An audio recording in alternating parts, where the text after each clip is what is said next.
The sultry air hung heavy with the scent of jasmine and coal smoke.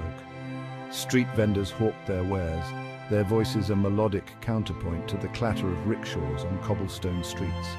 Tokyo, 1940. A city pulsating with an uneasy energy caught between its ancient traditions and the looming shadow of war. It was here, within the imposing walls of the German embassy, that I first encountered Richard Sorge. A low hum of conversation, punctuated by the clinking of glasses, always seemed to follow him. Snatches of Wagner, the clink of ice in fine crystal, the aroma of expensive tobacco. These are the sensory details I associate with Sorge. He was a man of contradictions, a chameleon who moved effortlessly between the stiff formality of diplomatic circles and the smoky backrooms where secrets were traded. To the ambassador, he was a trusted confidant. A loyal Nazi with an insatiable appetite for gossip and a knack for procuring rare bottles of schnapps. To us, the junior diplomatic staff, he was something else entirely. He exuded an undeniable charm, a roguish charisma that made him the life of every party.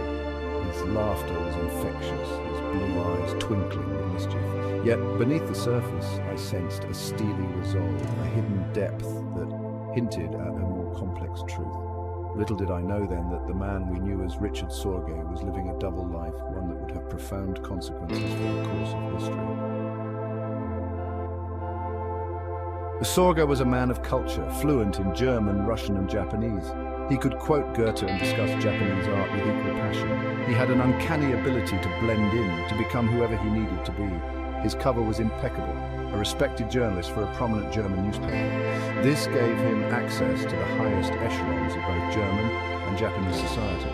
He cultivated relationships with high-ranking officials, charming them, befriending them, and subtly extracting information. His true allegiance, however, lay with the Soviet Union. He was a dedicated communist, a fervent believer in the Soviet cause. He saw his espionage as a way to fight fascism, to protect his homeland from the Nazi threat. He was a master manipulator, a puppeteer pulling strings from the shadows. Yet despite the danger he faced, he never lost his humanity. I remember him as a man who loved life, who savoured good food, good company, and the thrill of the chase.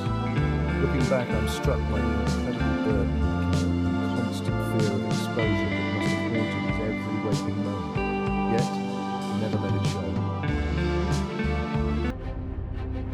Sorge didn't operate alone. He cultivated a network of informants, loyal individuals who shared his ideals and risked their lives to supply him with information.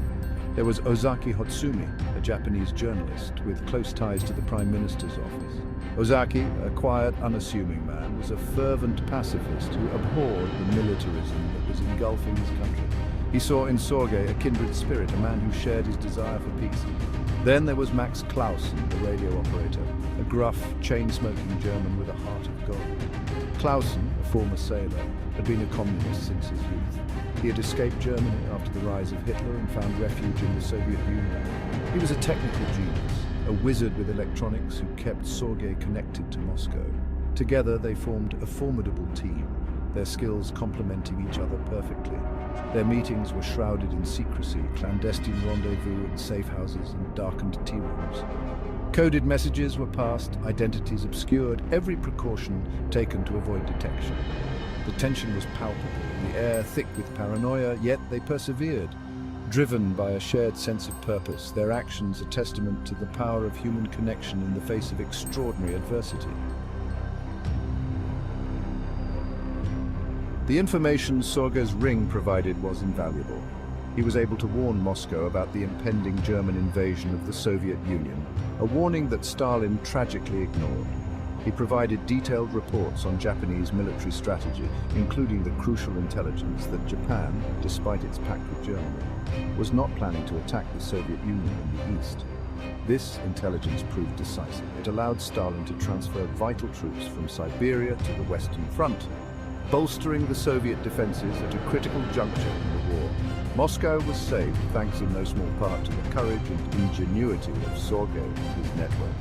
The fate of the world hung in the balance, and Sorge, the enigmatic spy in the heart of Tokyo, played a pivotal, albeit hidden, role. His reports were detailed, accurate, and often prophetic.